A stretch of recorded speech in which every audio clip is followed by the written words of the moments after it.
बच्चों, तो तैयार हो जाइए हमारा नए लेक्चर पढ़ने के लिए। आज हम लोग पढ़ने जा रहे हैं चैप्टर नंबर 4 और पाठ पढ़ेंगे आज हम लोग गतिमान आवेश तथा चुंबकन।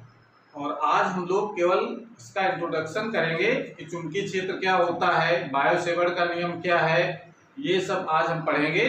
तो पहले लगा लीजिए चुंबकीय क्षेत्र।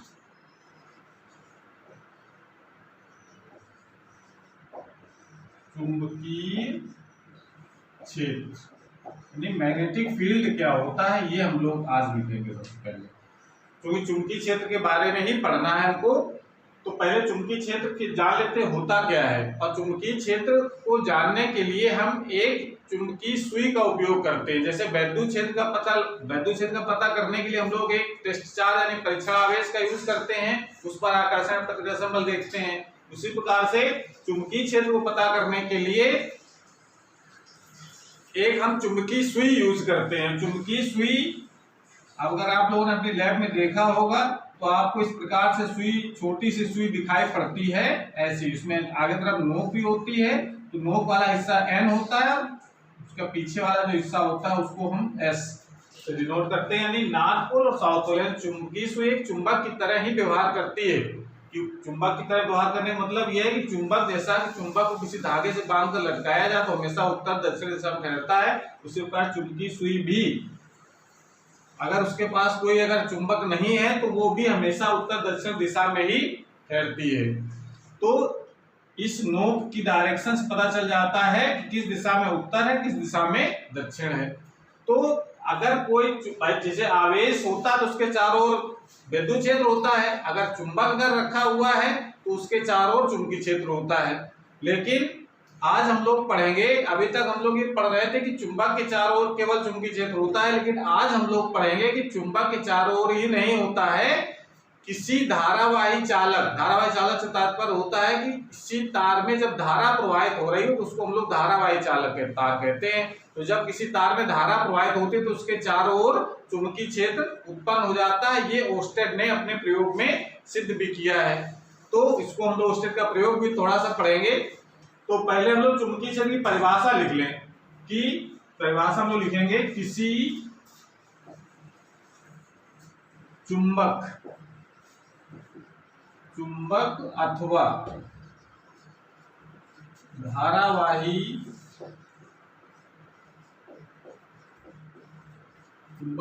धारावाही चालक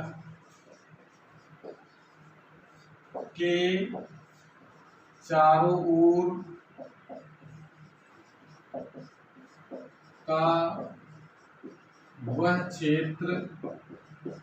चारों ओर का वह क्षेत्र जिसमें रखी चुंबकीय सुई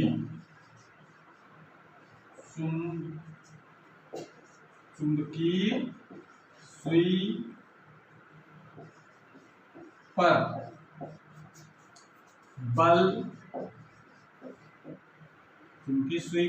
बल आघूर्ण कार्य करता है, जिसके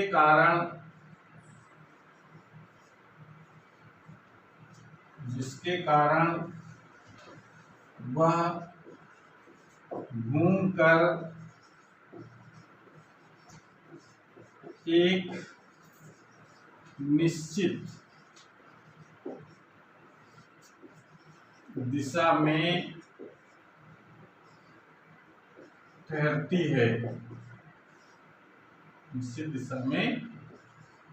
है, चुंबकीय क्षेत्र कहलाता है।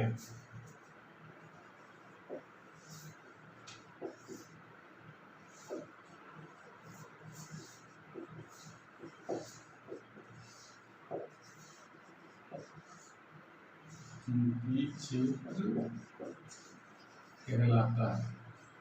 ये सी परिभाषा हम लोग लिख सकते हैं चुंबकीय क्षेत्र की कि किसी चुंबक अथवा धारावाही चालक के चारों ओर का वह क्षेत्र जिसमें रखी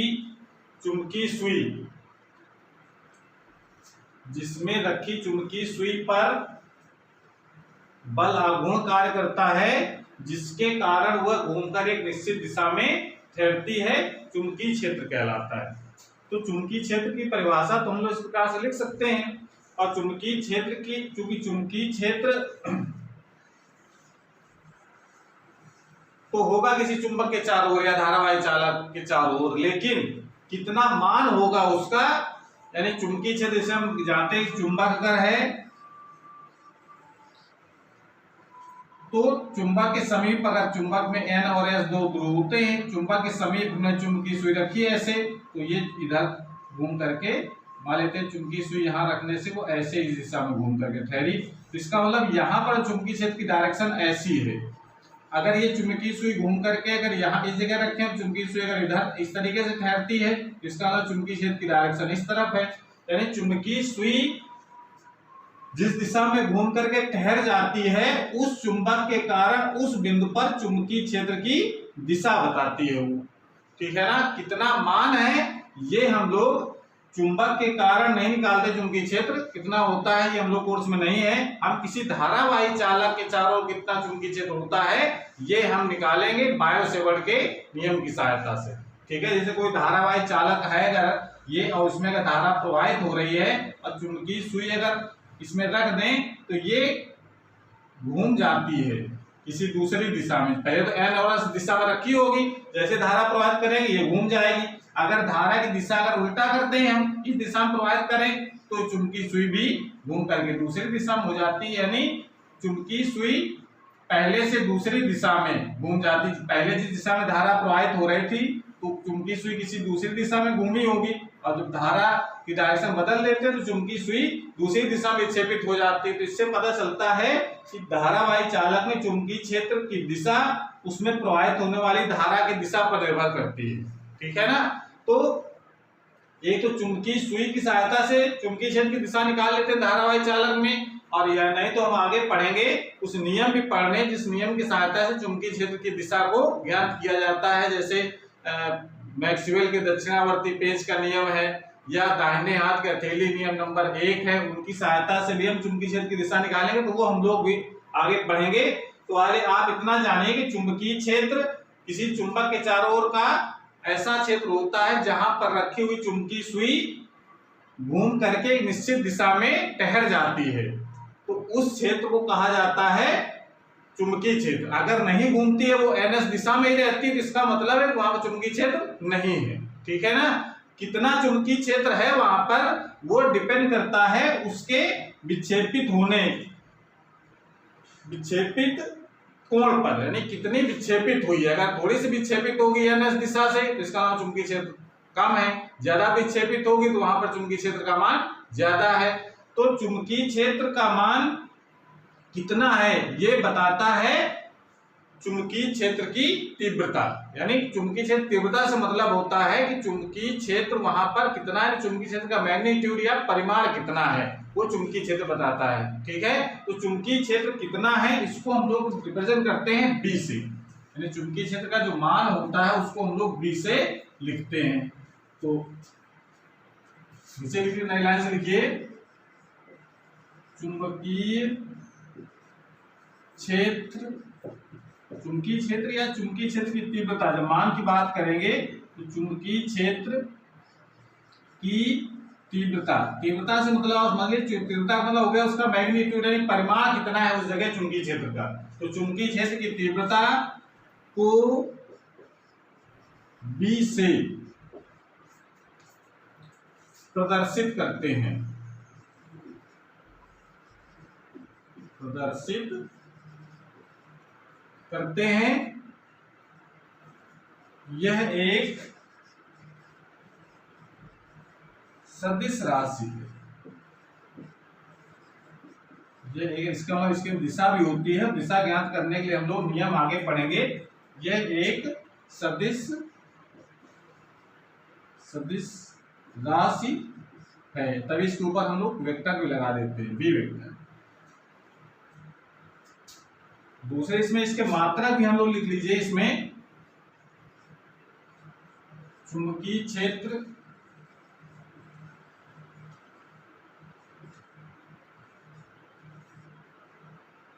क्षेत्र की तीव्रता, चुंबकीय क्षेत्र का मात्रक या चुंबकीय क्षेत्र तीव्रता का मात्रक, मतलब उसका एक ही जनरल बोलचाल में लोग चुंबकीय क्षेत्र का मात्रक पूछ लेते हैं। चुंबकीय क्षेत्र का मात्रक मतलब चुंबकीय क्षेत्र की तीव्रता का मात्रक कितना होता है, क्या होता है। चुंबकीय क्षेत्र की तीव्रता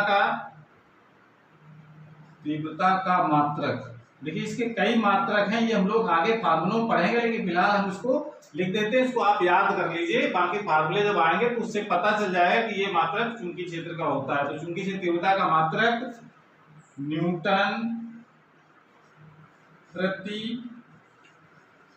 एम्पियर मीटर, एक प्रिय मात्रक होता है। चुंबकीय क्षेत्र तीव्रता का मात्रक एम्पियर, न्यूटन प्रति एम्पियर मीटर अथवा वेबर प्रति मीटर स्क्वायर अथवा टेस्ला, तस्ला नहीं टेस्ला, टेस्ला होता है। मतलब ये तीनों मात्रक होते हैं, ये सब एसआई पद्धति के मात्रक हैं। चुंबकीय क्षेत्र तीव्रता का मात्रक न्यूटन प्रति एम्पियर मीटर या वेबर प्रति मीटर स्क्वायर अथवा टेस्ला होता है। ये तीनों एक ही पद्धति के मात्रक हैं, बस नाम अलग अलग हैं, यानी सब इक्वल हैं एक दूसरे के, लेकिन ये सब किसकी कौन सी पद्धति के मात्रक है, एसआई पद्धति के, ठीक है ना। इसका एक सीजीएस पद्धति का मात्रक होता है, तो सीजीएस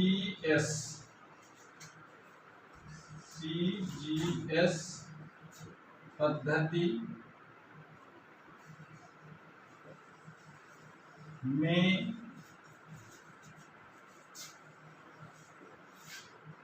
चुंबकीय क्षेत्र का मात्रक गॉस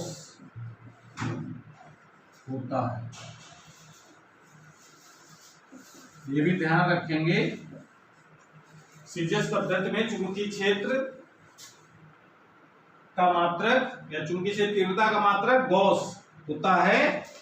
लेकिन ये अब देखो रिलेशन क्या होता है, अब ये तो इक्वल होते हैं, न्यूटन प्रति एम्पियर मीटर कहें, चाहे टेस्ला कहें, चाहे वेबर प्रति मीटर स्क्वायर कहें, लेकिन गॉस ये सीजीएस पद्धति का छोटा मात्रक है ये। तो इसको हम लिख सकते हैं कि एक टेस्ला बराबर, एक टेस्ला लिख लीजिए, चाहे न्यूटन प्रति एम्पियर मीटर लिख लें और चाहे वेबर प्रति मीटर स्क्वायर लिख लें, वो सब किसके बराबर होता है, 10 की घात 4 गॉस के बराबर। ये ध्यान रखेंगे, ये न्यूमेरिकल में आगे जरूरत पड़ सकती है कि एक टेस्ला में कितने गॉस होते हैं या एक गॉस में कितने टेस्ला होते हैं, तो 10⁻⁻4 हो जाएगा एक गॉस में पहुंचता है तो, ठीक है। तो इतनी चीजें इसमें याद रखना है चुंबकीय क्षेत्र के बारे में, सो नोट कर लें।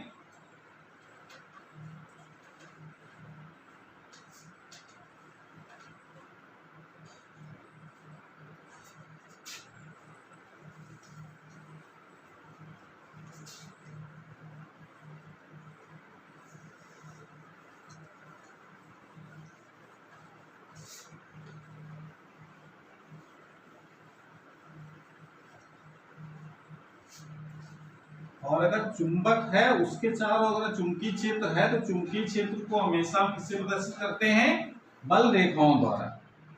चुंबक के चारों चुंबकीय क्षेत्र को प्रदर्शित करने के लिए बल रेखाओं का यूज करते हैं। तो बल रेखाएं क्या होती हैं, इसके क्या गुण हैं, ये भी जरा हम लोग जान लें, जबकि इसके पहले हम लोग विद्युत बल रेखाओं के बारे में पढ़ चुके हैं। तो हेडिंग लगाइए, चुंबकीय बल रेखाएं, चुंबकीय बल रेखाएं, चुंबकीय बल रेखाएं ये क्या होती हैं, ये काल्पनिक रेखाएं होती हैं, जैसा कि विद्युत बल रेखाएं होती हैं वो आवेश के चारों ओर होती हैं, ये चुंबक के चारों ओर होती हैं, या किसी धारावाही चालक के चारों ओर होती है। जहां चुंबकीय क्षेत्र होता है वहीं चुंबकीय बल रेखाएं भी होती हैं। तो इसकी परिभाषा हम लोग क्या लिखेंगे, बिल्कुल एकदम विद्युत बल रेखाओं से लिख सकते हैं। तो कैसे लिखेंगे, चुंबकीय क्षेत्र में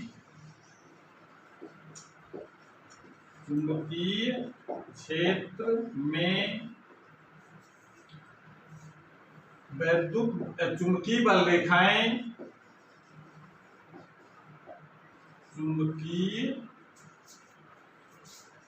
बल रेखाएं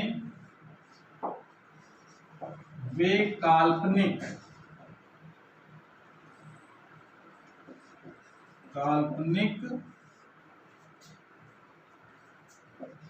काल्पनिक निष्कोण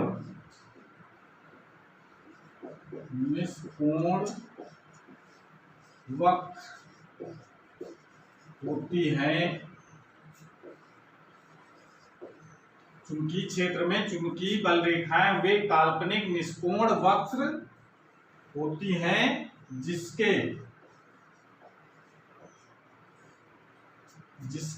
किसी बिंदु पर खींची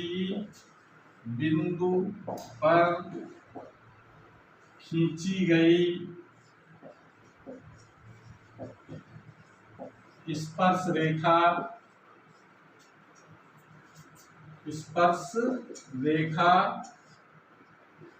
उस बिंदु पर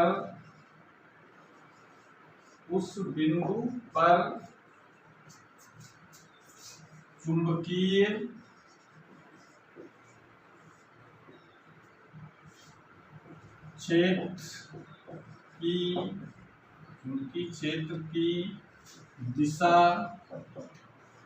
को प्रदर्शित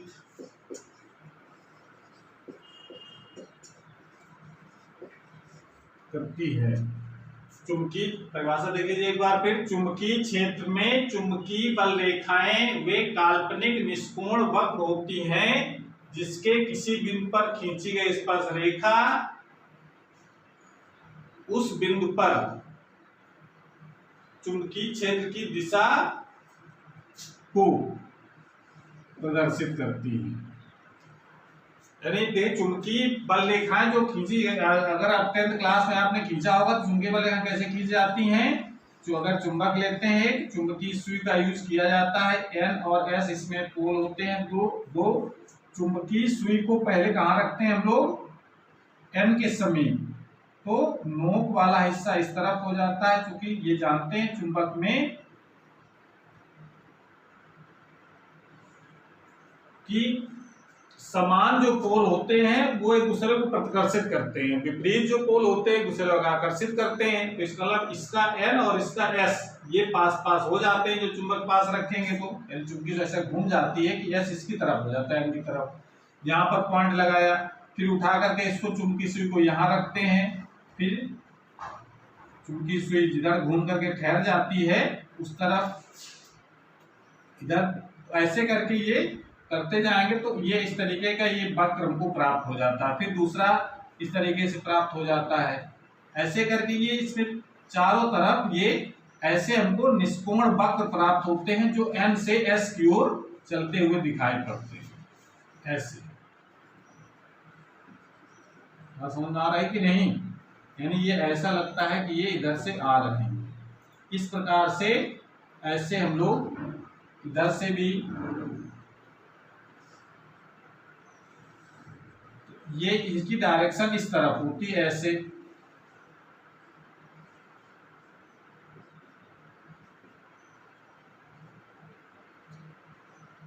से निकलती बल रेखाएं, यानी H से निकल करके S में प्रवेश करती हैं और S से फिर चुंबक के अंदर होते हुए N की तरफ आती है। यानी ये पूरे राउंड में रहती हैं, बंद वक्र होती हैं। अभी विशेषता लिखेंगे तो उसमें लिखवा देंगे। तो इसका मतलब यहाँ पर ये चुंबकीय बल रेखाएं हो गई। चुंबकीय बल रेखाएं किसी बिंदु पर, अगर चुंबकीय बल रेखा किसी बिंदु पर स्पर्श रेखा खींचे, इस बिंदु पर स्पर्श खींचते हैं तो उस बिंदु पर चुंबकीय क्षेत्र की दिशा को प्रदर्शित करेगी कि चुंबकीय क्षेत्र इस बिंदु पर किस दिशा में है। यहाँ पर अगर खींचते हैं इस जगह किसी भी बल रेखा पर खींची जा सकती है स्पर्श रेखा, तो उसकी डायरेक्शन यहाँ होगी, यानी चुंबकीय क्षेत्र डायरेक्शन इस तरफ होगी, इस तरफ होगी, ऐसे।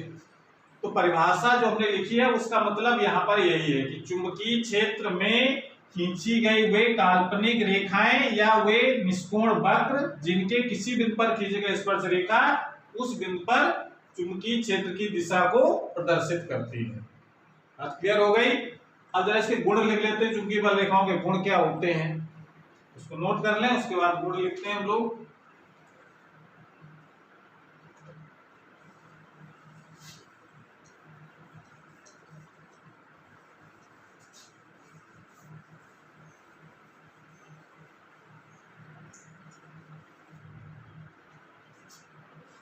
लगाइए, चुंबकीय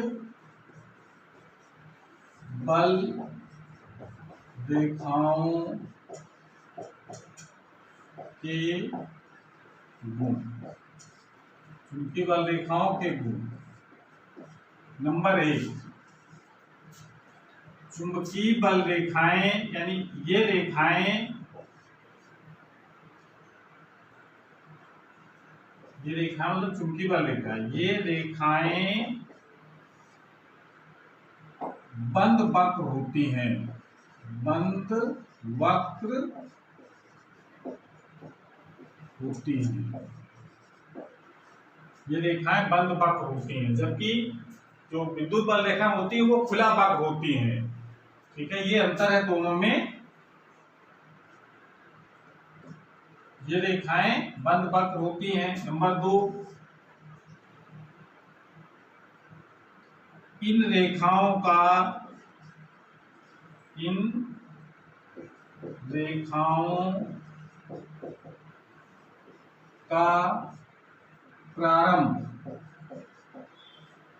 प्रारंभ तथा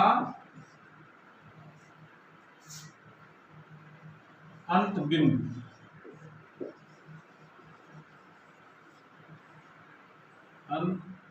बिंदु नहीं होता है। इन रेखाओं का, यानी बल रेखाओं का प्रारंभ और अंत बिंदु नहीं होता कि यहाँ से इधर से स्टार्ट उधर खत्म हो जाएंगी। ये बंद वक्र होती हैं, इनका स्टार्टिंग और एंड पॉइंट का पता नहीं होता है कहाँ पर है, कहाँ से स्टार्ट हुई है, कहाँ से खत्म होंगी, ये चलती ही रहती हैं। अगला पॉइंट लिख सकते हैं, ये बल रेखाएं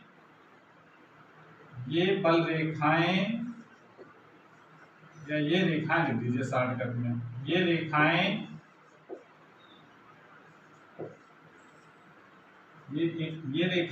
एक दूसरे को कभी नहीं काटती हैं। कभी नहीं काटती मतलब यहाँ पर ये, जैसे एक बल रेखा ये हो गई, दूसरी बल रेखा ये है, अगर ये कहा जाए ये दोनों बल रेखा तो काट लेंगे, पर ऐसा नहीं होता है। क्यों नहीं होता है? क्योंकि अगर होगा तो इस बिंदु पर दो स्पर्श रेखाएं होंगी, एक इस वाले वक्र पर खींची जा सकती है और एक इस वाले वक्र पर खींची जा सकती है। इसका मतलब चुंबकीय क्षेत्र की दो दिशाएं हो गई। स्पर्श रेखा जो उस बिंदु पर चुंबकीय क्षेत्र की दिशा को बताती हैं, इसका मतलब यहाँ पर चुंबकीय क्षेत्र की दो दिशाएं हैं, जबकि ये संभव नहीं है, एक बिंदु पर केवल एक ही दिशा संभव है। इस वजह से हम लोग कहते हैं कि ये जो बल रेखाएं होती हैं एक दूसरे को कभी नहीं काटती है। ठीक है, अगला नंबर आप लिख सकते हैं गुणों में, जहां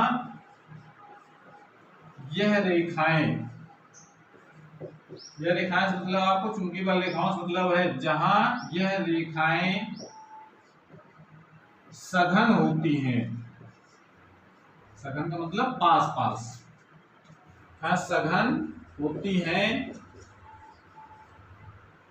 वहां चुंबकीय क्षेत्र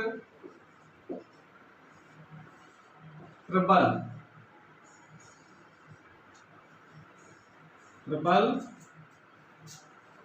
होता है। और उसका उल्टा हो जाएगा कि जहां विरल होती हैं वहां पर चुंबकीय क्षेत्र दुर्बल होता है। इसका उल्टा आप लिख सकते हैं। और अगला पॉइंट लिख सकते हैं कि जहां चुंबकीय बल रेखाएं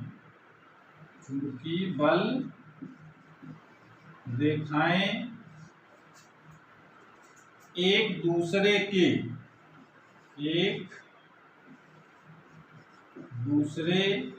के समांतर एक दूसरे के समांतर बराबर दूरी पर, जहां चुंबकीय बल रेखाएं दूसरे के समांतर बराबर दूरी पर होती हैं, वहां चुंबकीय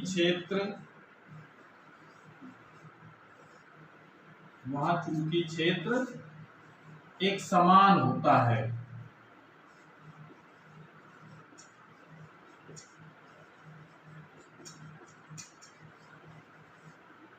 अगर एक समान चुंबकीय क्षेत्र अगर दिखाना होता है कहीं पर, तो लोग कैसे दिखाते हैं? इस प्रकार से समांतर रेखाओं द्वारा। बिल्कुल इस तरीके से आपको याद रखना, जिस तरीके से आप लोगों ने विद्युत बल रेखाओं के बारे में पढ़ा है। ठीक है, तो इस प्रकार से ये गुण हमको याद रखना है। आज उसके आगे हम लोग पढ़ेंगे जो बहुत इंपॉर्टेंट है, वो है ओस्टेड के प्रयोग में क्या निष्कर्ष निकला है, और उसके बाद बायो-सेवर्ट का नियम भी पढ़ेंगे। तो इसको नोट कर लें, उसके आगे हम लोग पढ़ते हैं ओस्टेड का प्रयोग।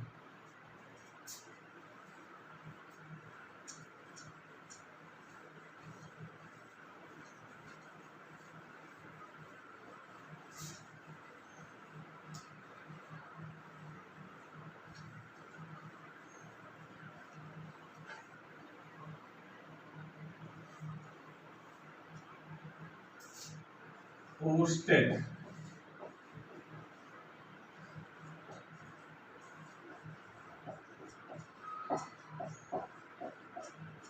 ओस्टेड का प्रयोग ये लगभग 1819 के आसपास हुआ था, यानी किया था ओस्टेड ने। ओस्टेड एक वैज्ञानिक का नाम है। उन्होंने ये सिद्ध किया था कि जब किसी तार में धारा प्रवाहित करते हैं, यानी कोई अगर तार अगर हम ले लें, मान लेते हैं कि ये कोई तार, चालक तार लिया हमने, और उसके समीप एक चुंबकीय सुई रखा, चुंबकीय इस प्रकार सेट कर लिया कि वो उसकी जो डायरेक्शन है वो NS दिशा में तो रहती ही है, और वो तार के समांतर हो जाए, ऐसा सेट कर लिया हमने। और उस तार के सिरों पर हमने एक बैटरी लगा दी, और बैटरी में एक धारा नियंत्रक भी लगा दिया और कुंजी भी लगा दी। ये सब ने फिट कर लिया, इसमें कुंजी भी लगा दी और एक रियोस्टेट भी लगा दिया। इस प्रकार से ये रियोस्टेट है, ये कुंजी हो गई, ये सेल है, और ये है चुंबकीय सुई। जब धारा नहीं प्रवाहित हो रही है तब तो चुंबकीय सुई NS दिशा में ठहरी है, लेकिन जैसे ही इसको हमने ऑन किया, ये घूम जाती है। जैसे ही ऑन करेंगे धारा प्रवाहित होगी, तो चुंबकीय सुई क्या हो जाएगी? ये घूम करके किसी दूसरी दिशा में ठहर जाती है। समझ आ रहा है? तो इसका मतलब है कि इसके चारों चुंबकीय क्षेत्र उत्पन्न हो गया, क्योंकि चुंबकीय सुई बिना चुंबकीय क्षेत्र के नहीं घूमती है ये। तो जब इसके समीप जब हम रख करके धारा प्रवाहित करते हैं, चुंबकीय सुई घूम जाती है। और देखा गया एक्सपेरिमेंट में कि जब धारा के मान को बढ़ाएंगे तो इसका विक्षेप भी बढ़ता है, यानी जो अभी चुंबकीय सुई पहले ऐसी थी, जब हमने थोड़ी धारा प्रवाहित की, यानी रियोस्टेट को थोड़ा सा ऐसा सेट किया कि इसमें कम धारा प्रवाहित हो, तो चुंबकीय सुई थोड़ा सा घूमी, यानी इतनी विक्षेपित हो गई। लेकिन धारा का मान और बढ़ा दिया, यानी प्रतिरोध का मान और कम कर देंगे तो चुंबकीय सुई और ज्यादा घूम जाती है। तो इससे पता चलता है कि ये जो डिफ्लेक्शन है चुंबकीय सुई का, ये डिपेंड करता है चुंबकीय क्षेत्र पर चुंबकीय क्षेत्र जितना ज्यादा होता है उसमें डिफ्लेक्शन उतना ही ज्यादा होता है। इसका मतलब है धारा प्रवाहित करने से या धारा के मान को बढ़ाने से इसके चारों चुंबकीय क्षेत्र और प्रबल हो जाता है, और ज्यादा चुंबकीय क्षेत्र उत्पन्न होता है। दूसरी चीज में एक्सपेरिमेंट किया गया और कि अगर धारा की दिशा को बदल दिया जाए, धारा की दिशा अगर बदल दी गई तो क्या होगा? धारा इस दिशा में प्रवाहित होने लगेगी, इस दिशा में प्रवाहित होगी तो क्या हो जाएगा? इसकी जो डिफ्लेक्शन है वो बदल जाता है, उसकी डायरेक्शन जो है वो इस तरीके से हो जाती है, ऐसे। तो ये अंतर है दोनों में कि इसका तभी पता चलता है कि जो चुंबकीय क्षेत्र की जो दिशा है वो डिपेंड करती है उसमें प्रवाहित होने वाली धारा की दिशा पर। तो ये ओस्टेड ने एक्सपेरिमेंट करके देखा। इस एक्सपेरिमेंट से पहले तक ये माना जा रहा था कि विद्युत धारा अलग चीज है और चुंबकत्व तो अलग चीज है, ठीक है ना। लेकिन जब ये एक्सपेरिमेंट किया गया तो इसको भी एक दूसरे से जोड़ दिया गया और फिर उसके बाद फिर जोड़ करके अध्ययन किया गया कि चुंबकीय क्षेत्र और विद्युत धारा ये अलग नहीं, एक दूसरे से संबंधित है। तो हमको केवल ओस्टेड के प्रयोग का निष्कर्ष केवल हमको याद रखना है। निष्कर्ष ये निकला कि ओस्टेड ने प्रयोग क्या निकला इसमें, इस प्रयोग से सिद्ध होता है कि, इस प्रयोग से सिद्ध होता है कि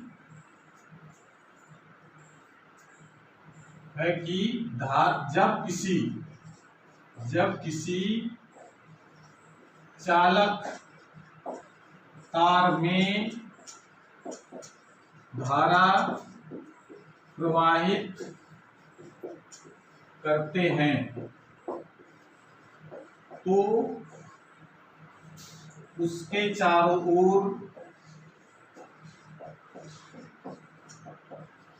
उसके चारों ओर एक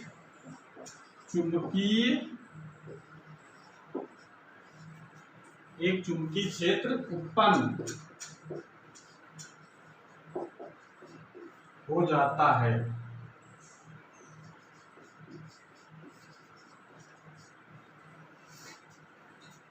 इस प्रयोग से सिद्ध होता है कि जब किसी चालक तार में धारा प्रवाहित करते हैं तो उसके चारों ओर एक चुंबकीय क्षेत्र उत्पन्न हो जाता है। ये ओस्टेड का निष्कर्ष था। ठीक है, इसको लिख लीजिए, बहुत इंपॉर्टेंट नहीं है ये प्रयोग, लेकिन आपको कम से कम निष्कर्ष पता होना चाहिए, जिससे हमको और जो आगे इससे संबंधित जो घटनाएं हैं वो समझ में आ जाए। ठीक है, उसके बाद इसमें कुछ पॉइंट और हम लिखवा दे रहे हैं जो एग्जाम की दृष्टि से कुछ महत्वपूर्ण भी हैं। तो जैसे उन्होंने बताया कि इससे ये निष्कर्ष निकला कि जब किसी तार में धारा प्रवाहित करते हैं तो इसका धारा प्रवाहित करने का मतलब कि आवेश चलता है, और आवेश का जब प्रवाह होता है तभी धारा का प्रवाह होता है। ठीक है ना, इसका मतलब कि आवेश चलता है तो चुंबकीय क्षेत्र उत्पन्न हो जाता है। तो निष्कर्ष यहाँ पर यह भी निकला यहाँ से कि जब कोई आवेश गति अवस्था में होता है, जो आवेश अगर स्थिर है तब तो कोई चुंबकीय क्षेत्र उत्पन्न नहीं होता है, लेकिन जब आवेश गति करता है तो वहां पर चुंबकीय क्षेत्र उत्पन्न हो जाता है, और आवेश है तो उसमें विद्युत क्षेत्र भी होगा। तो इसमें पॉइंट ये लिखना है कि स्थिर आवेश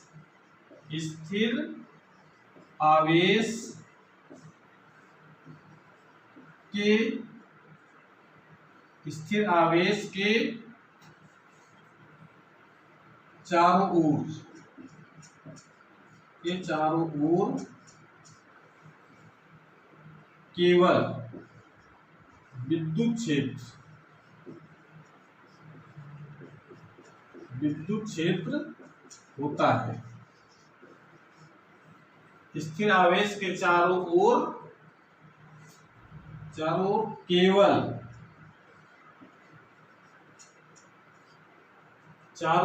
केवल विद्युत क्षेत्र होता है। दूसरा पॉइंट लिखना है कि गतिमान आवेश अगर स्थिर है तो केवल विद्युत क्षेत्र होगा, और अगर गतिमान आवेश है, गतिमान आवेश के चारों ओर विद्युत तथा चुंबकीय क्षेत्र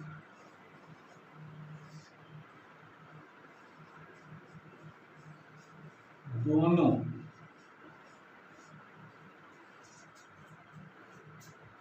उत्पन्न होते हैं।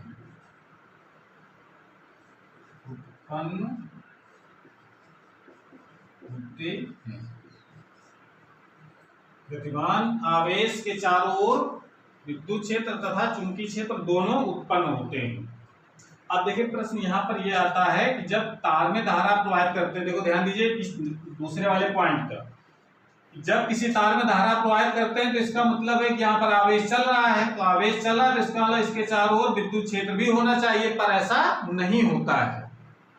जो हमने लिखवाया इससे ये पता चल रहा है कि भाई किसी तार में जब धारा प्रवाहित करते हैं तो उसके चारों ओर विद्युत क्षेत्र भी होना चाहिए। आवेश चल रहा तभी धारा प्रवाहित हो रही है, और आवेश चलता है तो उसके चारों ओर विद्युत क्षेत्र और चुंबकीय क्षेत्र दोनों उत्पन्न होते हैं। ये पॉइंट हमने लिखा है। इसका मतलब है कि जब किसी तार में जब धारा प्रवाहित करते हैं तो तार में केवल चुंबकीय क्षेत्र उत्पन्न होता है, विद्युत क्षेत्र उत्पन्न नहीं होता है। इसको हम इस प्रकार से एक्सप्लेन करते हैं कि जब किसी तार में धारा प्रवाहित होती है तो धन आवेश और ऋण आवेश दोनों को चलता हुआ माना जाता है। कि भाई जब किसी तार में धारा प्रवाहित, इलेक्ट्रॉन भी चलेंगे, इलेक्ट्रॉन जिससे मुक्त हुए हैं, धनायन भी है तो वो भी चलते हैं। यानी क्या कहा जा सकता है कि उस पर जो कुल जो आवेश होता है वो शून्यवान हो जाता है। यानी किसी चालक पर जो कुल आवेश कितना होता है, शून्य, यानी उदासीन होता है चालक। तो उदासीन होने के कारण किसी चालक तार में अगर धारा प्रवाहित हो रही है, यानी किसी चालक तार में धारा प्रवाहित होने के कारण आवेश अगर चल रहा है तो उसमें केवल और केवल चुंबकीय क्षेत्र होता है, विद्युत क्षेत्र नहीं होता है। लेकिन अगर आवेश, केवल आवेश चल रहा है, धारा नहीं, केवल एक सिंगल आवेश चलता है, तो वहां पर दोनों उत्पन्न होते हैं, विद्युत क्षेत्र और चुंबकीय क्षेत्र। तो चाहे तो यहाँ पर एक पॉइंट लिख सकते हैं, जब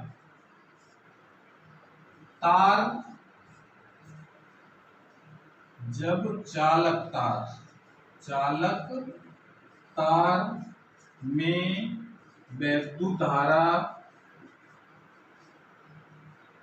में विद्युत धारा प्रवाहित होती है तो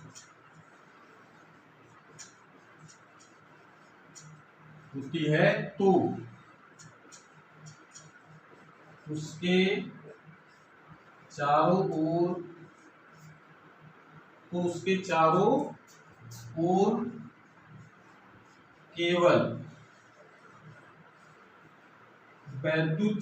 केवल चुंबकीय क्षेत्र उत्पन्न होता है।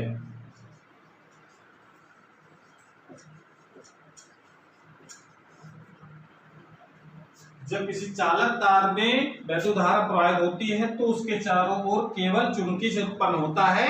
धारावाहिक चालक के चारों ओर विद्युत क्षेत्र उत्पन्न नहीं होता है। विद्युत क्षेत्र उत्पन्न होता है केवल आवेश के चारों ओर या गतिमान आवेश के चारों ओर। तो गतिमान आवेश होगा तो विद्युत और चुंबकीय क्षेत्र दोनों उत्पन्न होंगे। स्थिर आवेश है तो केवल विद्युत क्षेत्र उत्पन्न होता है, और अगर चालक तार है तो उसके चारों ओर कौन सा उत्पन्न होगा, केवल चुंबकीय क्षेत्र। ठीक है, तो ये पॉइंट याद रखेंगे, कभी कभी एक नंबर एग्जाम में पूछ लिए जाते हैं, इसको नोट कर लीजिए।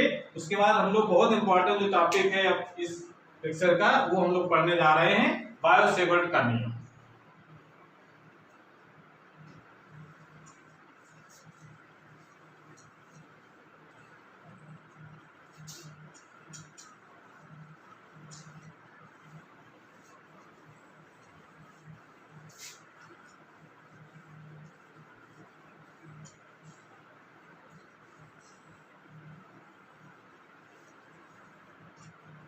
लगा लीजिए, बायो-सेवर्ट का नियम।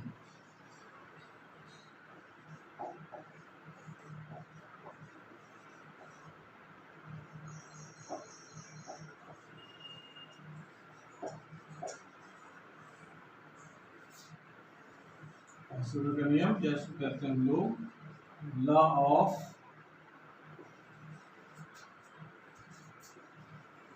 बायोट। बायोट लिखा जाता है, इंग्लिश में लिखते हैं हम लोग, पर की साइलेंट रहता है, बायो पढ़ते हैं इसको। लॉ ऑफ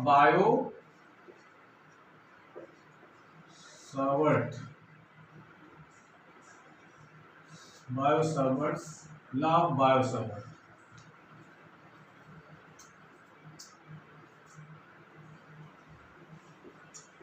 ये लॉ क्या बताता है, बायो-सेवर्ट का नियम बताता है, जैसा ओस्टेड ने एक्सपेरिमेंट में देखा कि जब किसी तार में धारा प्रवाहित करते हैं, यानी धारावाही चालक के चारों ओर एक चुंबकीय क्षेत्र उत्पन्न हो जाता है। चुंबकीय क्षेत्र का मान कितना होगा, चुंबकीय क्षेत्र की तीव्रता कितनी होगी, ये बताता है बायो-सेवर्ट का नियम। तो कितना होगा, मान लेते हैं हमारे पास एक धारावाही चालक है, ये उसमें धारा प्रवाहित हो रही है I, ठीक है। अब कहा जाए, बताओ इस तार के कारण यहाँ पर कितना चुंबकीय क्षेत्र होगा। तो बायो-सेवर्ट का नियम कहते हैं इसका, ये हम नहीं निकाल पाएंगे कितना होगा चुंबकीय क्षेत्र, किसी धारावाही चालक के कारण बायो सेवर्ट का नियम चुंबकीय क्षेत्र नहीं बताता है। धारावाही चालक के एक छोटे से भाग, यानी इसको हम अल्पांश कहते हैं, पूरा चालक इतना लंबा है, उसका हमने छोटा सा भाग ले लिया, ये उस भाग के कारण, चलिए तीर हम लोग धारा के ऊपर बना देते हैं, धारा की डायरेक्शन ऐसी है, ये छोटा सा भाग ले लिया हमने, और जिसकी लंबाई को ले लेते हैं हम लोग delta L, delta L D L कुछ भी ले सकते हैं। उस छोटे से भाग के कारण चुंबकीय क्षेत्र कितना होगा, ये बायो सेवर्ट का नियम बताता है, ठीक है ना। तो बायो सेवर्ट का नियम क्या बताता है, ये एक्सपेरिमेंट द्वारा ही नियम बनाया गया, पहले एक्सपेरिमेंट किया गया, उसके बाद फिर जो निष्कर्ष निकले हैं उसको नियम के रूप में लिख दिया गया है। तो निष्कर्ष क्या निकले हैं, तो पहले जरा देख लीजिए कि ये धारावाही चालक हुआ है जिसमें प्रवाहित होने धारा आई है, इस छोटे से भाग के कारण चुंबकीय क्षेत्र का मान ज्ञात करना है बिंदु P पर, जिसकी दूरी है सूक्ष्म अवयव से r, यानी ये हमारा डेल्टा एल क्या है, एक सूक्ष्म अवयव है, यानी अल्पांश भी कह सकते हैं इसको। इस r दूरी पर कितना चुंबकीय क्षेत्र होगा, ये हमको ज्ञात करना है। तो क्या ज्ञात करने के लिए थोड़ी भाषा लिख लें हम लोग, इस नियम के अनुसार, या इस नियम के अनुसार लिख सकते हैं, किसी चालक या धारावाही चालक, किसी धारावाही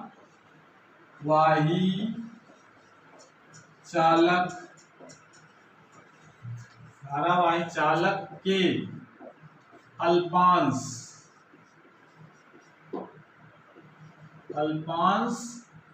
डेल्टा एल, किसी धारावाही चालक के अल्पांश डेल्टा एल के कारण बिंदु P पर वैद्युत क्षेत्र, P पर चुंबकीय क्षेत्र की तीव्रता,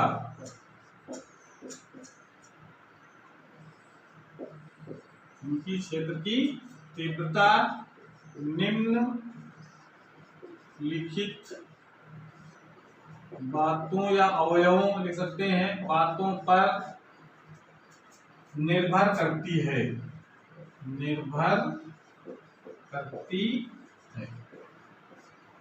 कौन सी बातें हैं, ये नियमबद्ध करना है हमको। किसी धारावाही चालक के अल्पांश के कारण बिंदु P पर वैद्युत क्षेत्र की तीव्रता निम्नलिखित बातों पर निर्भर करती है। नंबर 1,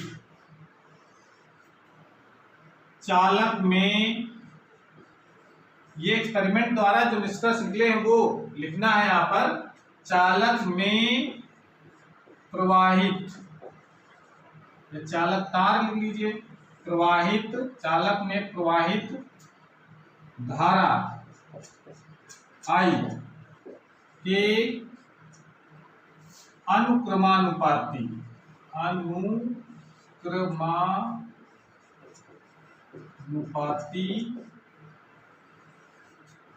होती है। चुंबकीय क्षेत्र की तीव्रता, इसको हम लोग चुंबकीय क्षेत्र की तीव्रता को यहाँ पर डेल्टा बी लिख लो, यहाँ चुंबकीय क्षेत्र की तीव्रता डेल्टा बी,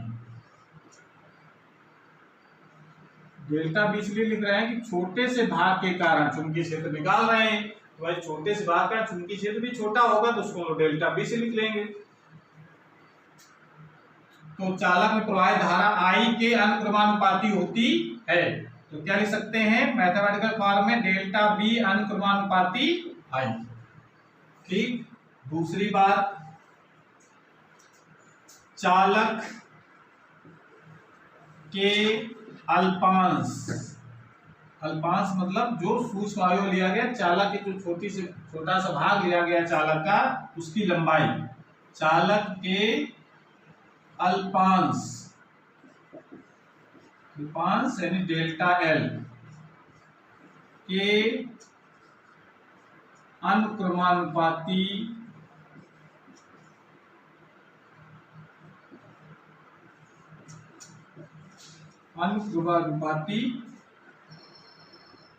होती है।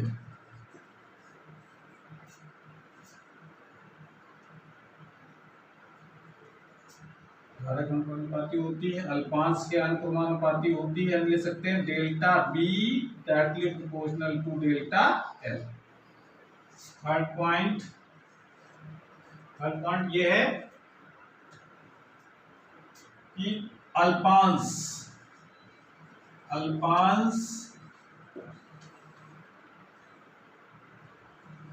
डेल्टा एल तथा अल्पांश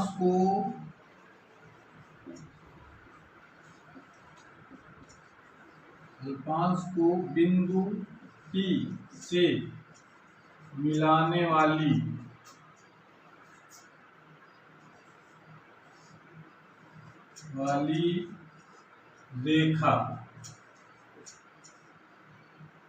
रेखा के बीच बने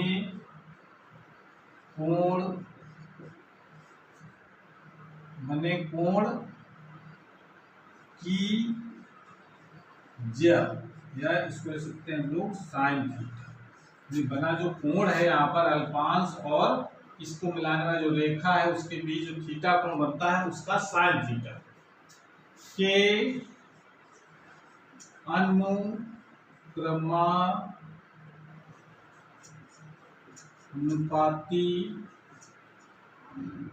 अनुक्रमानुपाती होती है। इसको कैसे लिखेंगे गणित के फॉर्म में? Delta B directly proportional to sine theta, ये लिख सकते हैं। अल्पांश तथा अल्पांश को बिंदु P से मिला रेखा के बीच बने कोण की ज्या के अनुक्रमानुपाती होती है। ठीक है, इसको नोट कर लें। उसके बाद एक चौथा पॉइंट और लिखना है।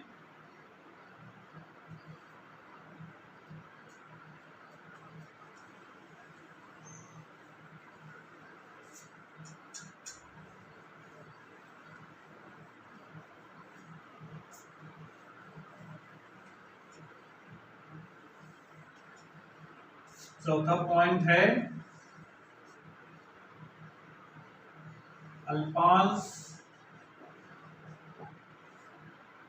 अल्पांश की बिंदु P से दूरी r के वर्ग के व्युत्क्रमानुपाती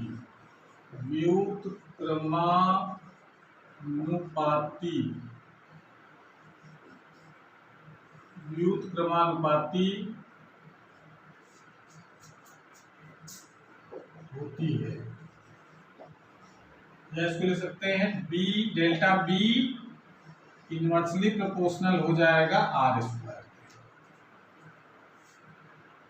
ये चार निष्कर्ष जो है ये निकाले गए ये प्रयोग द्वारा कि धारा के मान को बढ़ाया गया, देखा गया चुंबकीय क्षेत्र का मान ज्यादा हो गया, दूरी बढ़ाई गई तो चुंबकीय क्षेत्र का मान घट गया।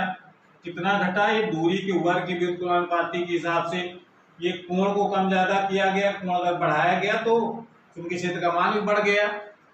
अल्पांश इसकी लंबाई पर भी निर्भर किया, उसने लंबाई थोड़ा बढ़ा दिया, चुंबकीय क्षेत्र का मान बढ़ गया। तो ये जो निष्कर्ष निकले हैं उस निष्कर्ष के आधार पर ये जो चार जो नियम हमने बनाए इनको मिला देते एक साथ, तो चारों नियमों को या चारों समीकरण को भी लिख दीजिए। चारों नियमों को मिलाने पर जो मिला देंगे तो क्या बन जाएगा? Delta B directly proportional I delta L sine theta upon R square, ये हो जाएगा। या इस चिन्ह को जब हटाते हैं तब यहाँ पर एक कांस्टेंट लगाया जाता है mu 0/4 pi I delta L sine theta upon R square. ये यहाँ पर जो समीकरण बन गए, समीकरण को ही हम लोग कहते हैं बायो-सेवर्ट का नियम। यानी इसे या इस समीकरण को बायो सेवर्ट का नियम कहते हैं। इस समीकरण को याद रखना है, बहुत इंपॉर्टेंट है, क्योंकि इसकी सहायता से हमको और भी चुंबकीय क्षेत्र का मान निकालना है। ये अल्पांश के कारण था, हमारे पूरा तार है उसके कारण चुंबकीय क्षेत्र का मान कितना होगा, या कोई लूप है, कुंडली है, उसके कारण चुंबकीय क्षेत्र का मान कितना होगा, तो इसके हम लोग अनुप्रयोग भी पढ़ेंगे। तो आज हम लोग बायो सेवर्ट का नियम को समझ लें कि डेल्टा बी इक्वल टू होता है mu 0.4 pi I delta L sin theta upon R square. ये समीकरण को याद रख लेना है हमको, इसकी बार बार जरूरत है हमको यहाँ इस चैप्टर में। और जहां ये जो म्यू नॉट लगाया गया है, ये क्या चीज है, जहां म्यू नॉट निर्वात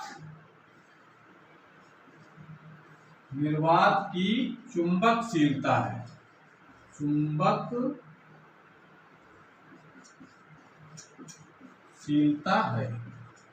म्यू नॉट का मान भी हमको याद रखना है, जैसा कि इलेक्ट्रिक वाले जो चैप्टर थे उसमें हम लोग यहाँ पर 1/4 pi epsilon naught equal to formula तमाम निकाले गए, इसमें 1/4 पाई एप्सिलॉन नॉट चल रहा था। यहाँ पर हम लोग यहाँ इस चैप्टर में चलाएंगे चुंबक वाले में म्यू नॉट अपान 4 पाई।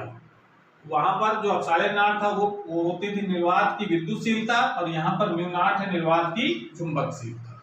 इसका मान भी हमको याद रखना है, इसका मान होता है म्यू 0 का मान होता है 4 पाई इंटू 10⁻⁻7, और इसका मात्रक होता है, मात्रक तो हम चाहें तो इससे निकाल सकते हैं, कई मात्रक लिख सकते हैं निकाल करके, क्योंकि हमने चुंबकीय क्षेत्र के कई 3 मात्रक बताए हैं, 4 मात्रक बताए हैं, तो इसके मात्रक यहाँ पर बारी बारी से रखोगे तो म्यू के मात्रक कई निकल आएंगे। कुछ मात्रक हम लिखे दे रहे हैं यहाँ पर। म्यू नॉट का जो मान होता है तो 4 पाई 10⁻⁷ होता है, और इसका मात्रक होता है न्यूटन प्रति एम्पियर स्क्वायर, ये होता है। अथवा अगर हम वेबर पर मीटर स्क्वायर वाला अगर मात्रक लगाते हैं तो इसका मात्रक हो जाता है वेबर प्रति एम्पियर मीटर, ठीक है। जब टेस्ला लगाएंगे तो टेस्ला भी हो जाएगा, मात्रक हो जाएगा टेस्ला मीटर प्रति एम्पियर, ऐसे करके मात्रक बन जाएंगे। तो ये म्यू नॉट का मान भी हमको याद रखना है क्या होगा, ठीक है। विमा अगर निकालना चाहे तो विमा भी निकाल सकते हैं इसकी। म्यू नॉट की विमा क्या निकल आएगी, म्यू नॉट की विमा क्या हो जाएगी, न्यूटन यानी m/L/t-2, और एम्पियर स्क्वायर का हो जाएगी a स्क्वायर, ऊपर ले जाएंगे तो m/L/t-2 a-2, ये इसकी विमा हो जाती है, चुंबकशीलता की विमा। नोट कर लीजिए इसको, फार्मूला तो बिल्कुल याद कर लेना है, और ये चित्र जरूर बना लें साथ में। अब गए इसके चुंबकीय क्षेत्र का मान तो हमने निकाल लिया बायो सेवर्ट के नियम की सहायता से, लेकिन अब दिशा किस तरफ होगी बिंदु पर कहा जाए चुंबकीय क्षेत्र की दिशा बताओ। जो चुंबकीय क्षेत्र एक सदिश राशि है, तो दिशा कैसे हम लोग याद करते हैं, तो इसको नोट कर लें, बताते हैं दिशा कैसे याद की जाएगी। नोट कर लिया,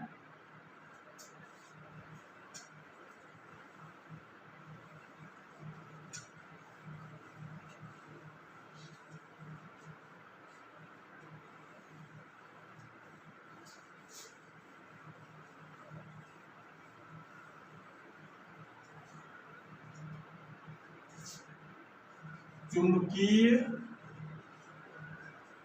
क्षेत्र की दिशा निम्नलिखित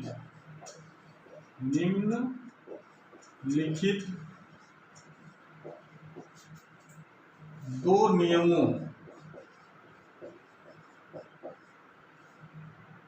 नियमों से ज्ञात की जा सकती है।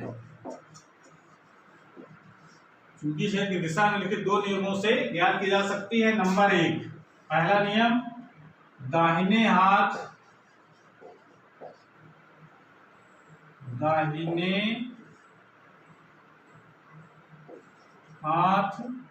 की हथेली का नियम।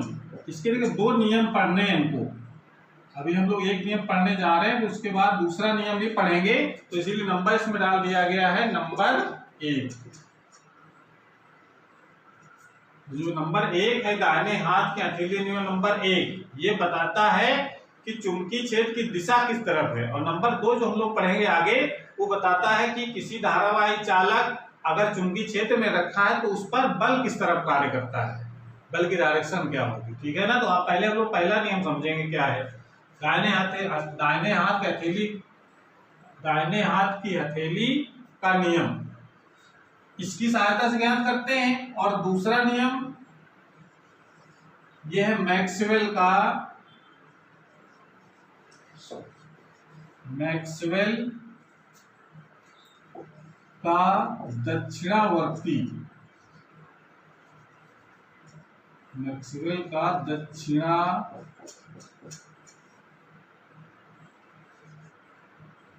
दक्षिणावर्ती पेंच का नियम।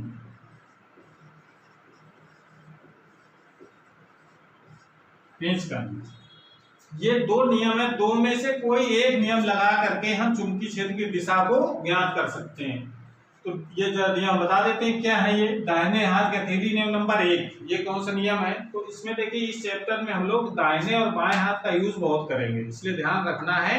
दाहिना हाथ मतलब सीधा वाला हाथ हमको इस प्रकार से, देखिए ये जो हथेली के नियम लगाने जा रहे हैं, पहले अगर हम दाहिने हाथ की हथेली को इस प्रकार से फैलाएं कि अंगूठा इस तर्जनी उंगली के लंबवत हो, ऐसे, ठीक है, इस प्रकार से फैलाना है, दिख रहा है। और ये अंगूठा को हम चालक तार में बहने वाली दिशा की ओर रखें, यानी ऐसे, भाई धारा ऊपर दबा रही, ऐसे रखें हम। उसके बाद उंगलियां उस तरफ रखना है, ये चारों उंगलियां चिपका कर रखनी है, और उस तरफ रखेंगे जिस बिंदु पर चुंबकीय क्षेत्र का मान हमको ज्ञात करना है।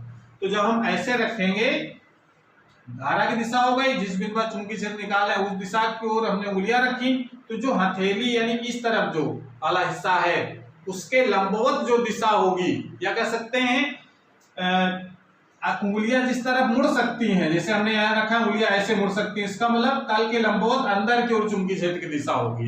तल के लंबवत अंदर की ओर, यानी इस हथेली के लंबवत जो दिशा होगी वो उस बिंदु पर चुंबकीय क्षेत्र की दिशा को प्रदर्शित करती है। तो अगर लंबवत अंदर की ओर अगर है तो वहां पर हम चुंबकीय क्षेत्र की दिशा को प्लस से रिप्रेजेंट करते हैं, ऐसे, या क्रॉस बना देते हैं, कुछ भी कह सकते हैं, क्रॉस या प्लस। इसका मतलब ये जो क्रॉस का मतलब है उस बिंदु पर चुंबकीय क्षेत्र दिशा कैसी है, तल के लंबवत अंदर की ओर। समझ में आ रहा है। और अगर यही पॉइंट इधर न लेकर के अगर हम इधर लिए होते, सपोज ये अगर इधर पॉइंट होता P' अगर मान लें, तो जिसकी दिशा, जिसकी दूरी है r, दूरी वही है, केवल पॉइंट को हमने तार की तरफ कर लिया है, ठीक है। तो बताओ डायरेक्शन क्या होगी। तब कैसे रखते हैं अपने हाथ को, धारा की तरफ तो अंगूठा रखना है और उंगलियां रखना है उस बिंदु की ओर जिस बिंदु पर चुंबकीय क्षेत्र का मान ज्ञात कर रहे हैं। कैसे रख देंगे, ऐसे, भाई उंगलियां रखो इस तरफ जिस तरफ चुंबकीय क्षेत्र का मान निकालना है, तो कैसे रखना पड़ेगा, फिर हमको ऐसे रखना पड़ेगा। उंगलियां चुंबकीय क्षेत्र की जिस बिंदु पर निकालना है उस तरफ रखना है, और धारा की तरफ रखना है अंगूठे को।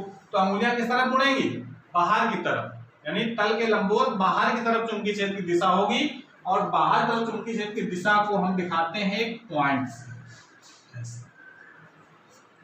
ये प्रेजेंटेशन है कि अगर क्रॉस लगा है तो तल के लंबवत अंदर की ओर, अगर पॉइंट लगा है तल के लंबवत बाहर की ओर। भाई तीर द्वारा प्रदर्शित करते हैं वेक्टरों को। तीर अगर बाहर की तरफ देखेंगे तो उसकी नोक दिखाई पड़ेगी, तो नोक यहाँ पर दिखाई पड़ रही है, पॉइंट उसकी नोक है।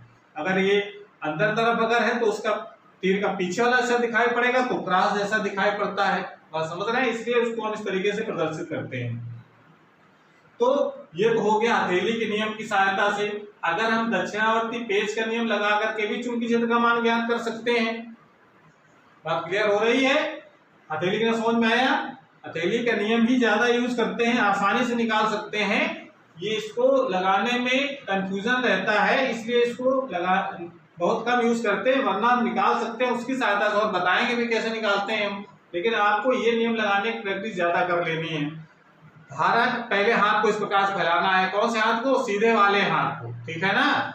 और सीधे वाले हाथ को फैलाना है इस प्रकार से टाइट करके, अंगूठा बिल्कुल खड़ा रहे ऊपर की तरफ, और हमको अंगूठे को इस प्रकार सेट करना है कि ये धारा की दिशा में हो जाए, उंगलियां हो जाए उस बिंदु की ओर जहां चुंबकीय क्षेत्र का मान ज्ञात कर रहे हैं, ठीक है ना। तो इस तल के लंबवत जो दिशा होगी, यानी कि दूसरी भाषा में कहिए कि जिस दिशा में उंगलियां मुड़ जाएं उस दिशा की ओर चुंबकीय क्षेत्र का मान होता है, चुंबकीय क्षेत्र की दिशा होती है, ठीक है ना।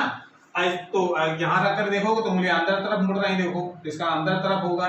यहाँ अगर निकालना है तो बाहर तरफ उंगलियां मुड़ेंगी, इसका नाम चुंबकीय क्षेत्र बाहर की तरफ होगा। तो इस प्रकार से चुंबकीय क्षेत्र का मान हम चुंबकीय क्षेत्र की दिशा ये दाहिने हाथ के हथेली के नियम से ज्ञात कर सकते हैं। दूसरा नियम हमारा है मैक्सवेल का दक्षिणावर्ती पेंच का नियम।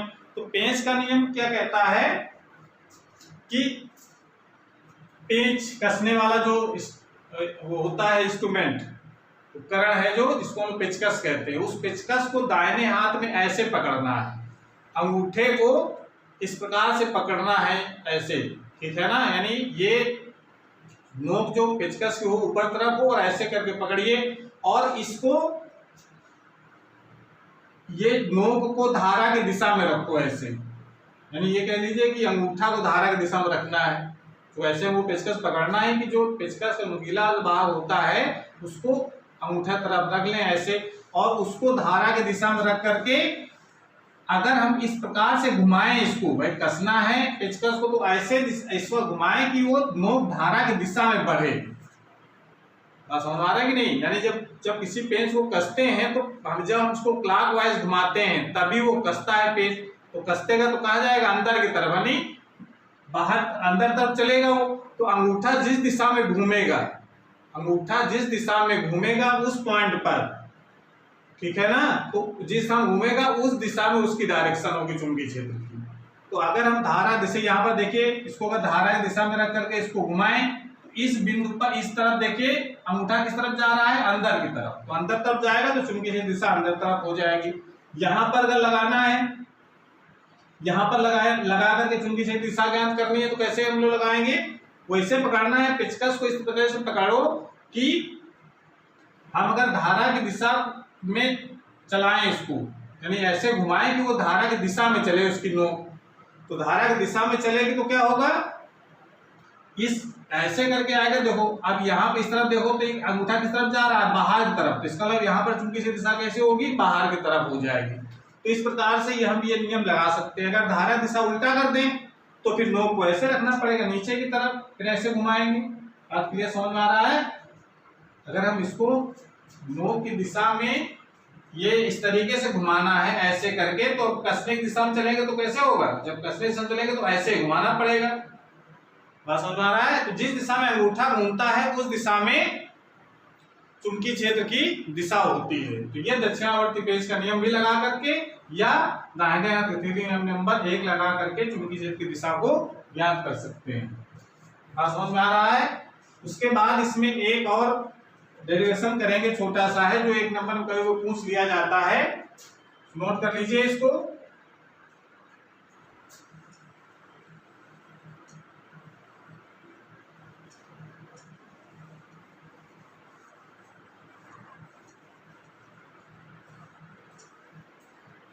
हेडिंग लगाइए, अपसाइलन नॉट तथा म्यू नॉट में संबंध। ये संबंध हम लोग निकालेंगे।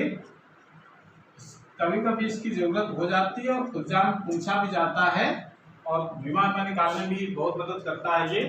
तो अपसाइलन नॉट और म्यू नॉट में संबंध। अपसाइलन नॉट मालूम है निर्वात की विद्युतशीलता होती है ये, और ये म्यू नॉट जो है वो निर्वात की चुंबकशीलता है। इसका क्या संबंध है ये हम निकालेंगे। देखिए हम लोग जानते हैं कि 1/4 4 पाई एप्सिलॉन नॉट का जो मान होता है वो 9 इंटू 10⁹ मात्रक लिख सकते हैं न्यूटन। मात्रक क्या होता है? न्यूटन मीटर स्क्वायर प्रति कूलम स्क्वायर ये होता है। और म्यू नॉट अपान 4 पाई का जो मान होता है वो 10⁻⁻7 है। म्यू नॉट का मान 4 पाई ×10⁻⁷, तो म्यू नॉट मान 4 पाई ×10⁻⁷ हो जाए -7 हो जाएगा। इसका मात्रक न्यूटन प्रति एम्पियर स्क्वायर ये होता है। अब जरा दोनों को भाग करा देते हैं। दोनों को भाग करा दें, यानी इसको डालिए समीकरण नंबर 1 चाहे तो, और इसको डालिए समीकरण नंबर, ये हमको वैल्यू पता है, ये हम मान करके चल रहे हैं। तो समीकरण 1 में, समीकरण 2 में करें, 2 में समीकरण 1 का भाग देने पर, तो दे दो समीकरण 2 में, तो म्यू नॉट अपान 4 पाई भाग दे देंगे तो ये उल्टा हो जाएगा 4 pi epsilon naught is equal to 10⁻⁷ upon 9 into 10⁹। अब देखो जब भाग देंगे इसमें जिसको, तो बचे मात्रा क्या बचेंगे, ये भी जरा साथ में समझते चले हम लोग। जब भाग कराएंगे तो इसको लिख लो जरा, यहाँ पर ये हमारे पास है, शॉर्टकट में लिख लिया जाए न्यूटन बटे एम्पियर स्क्वायर। ये तो ये मान हो गया, इससे डिवाइड कराएंगे तो यहाँ आ जाएगा न्यूटन मीटर स्क्वायर और कूलम ऊपर चला जाएगा कूलम स्क्वायर। ये बचेगा, न्यूटन से न्यूटन कैंसिल। इधर जरा देखो 4 पाई से 4 पाई कैंसिल, क्या बचेगा? म्यू नॉट एप्सिलॉन नॉट बचाया, और इसको लिख दिया हमने 1/9 इंटू 10⁻9 7 16 ऐसे लिख सकते हैं। यहां पर क्या बचा हमारे पास? कूलम बटे एम्पियर मीटर का होल स्क्वायर ऐसा लिख सकते हैं। अब जरा देखो ये जो कूलम है इसको हम लोग क्या लिख सकते हैं, थोड़ा चेंज करिए इसमें। देखो कूलम किसका मात्रक होता है? कूलम किसका मात्रक होता है? आवेश का। तो आवेश का एक और भी मात्रक पता है आप लोगों को? पता है Q इक्वल टू क्या होता है? I into T. तो Q का जो मात्रक होगा वो क्या लिख सकते हैं? एम्पियर सेकेंड लिख सकते हैं। Q इक्वल टू होता है I इंटू टी, यानी इसको लिख सकते हैं एम्पियर सेकेंड। तो इसका मतलब यहाँ कूलम की जगह जो यहाँ लिखना है उसको एम्पियर सेकेंड जरा लिख दो। तो क्या लिख सकते हैं? देखो 1/9 इंटू 10⁻16 इसको लिख सकते हैं एम्पियर सेकेंड। ये लिख सकते हैं कि नहीं? एम्पियर सेकेंड अपान एम्पियर मीटर का होल स्क्वायर। अब देखो एम्पियर से एम्पियर भी कैंसिल हो जाएगा। अब क्या लिख सकते हैं इसको लिख सकते हैं mu naught epsilon naught is equal to 1/4 pi epsilon naught. इसको ये लिख सकते हैं 9 इंटू 10⁻9, और यहां पर देखो इसको लिखा जा सकता है मीटर प्रति सेकेंड। 9 इंटू 10⁻, ये 16 है, यहाँ इसे कर लो, और मीटर स्क्वायर है, यहाँ होल स्क्वायर लगा है ये, तो होल स्क्वायर की जगह इसको पूरे में होल स्क्वायर लगा सकते हैं। तो इसको लिखा जा सकता है देखो 3 इंटू 10⁸ का होल स्क्वायर ऐसे लिख सकते हैं कि नहीं? 3 इंटू 10⁻, ये 16 है, 16 को होल स्क्वायर के अंदर बंद करना है तो 10⁸ हो जाएगा। यहाँ पर इसको सेकंड को नीचे ले आए, मीटर प्रति सेकंड का स्क्वायर ऐसे लिख सकते हैं। और ये 3 इंटू 10⁸ मीटर पर सेकंड, ये क्या होती है? निर्वात में प्रकाश की चाल होती है। तो यहाँ लिख सकते हैं 3 × 10⁸ मीटर प्रति सेकंड निर्वात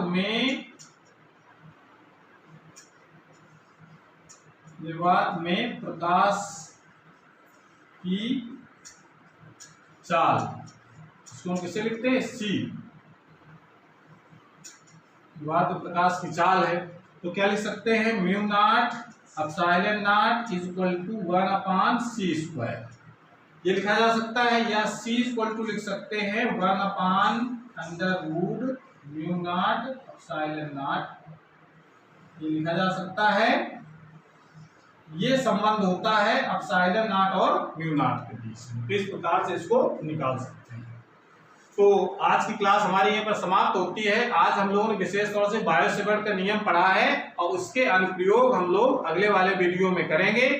तो पढ़ाई करते रहिए, और ये वीडियो अगर अच्छा लगा हो तो इसको लाइक जरूर करें, और चैनल अभी तक सब्सक्राइब नहीं किया है तो चैनल को सब्सक्राइब भी करें, जिससे नए जो वीडियो अपलोड हो उसकी नोटिफिकेशन आपके पास सबसे पहले पहुंच जाए।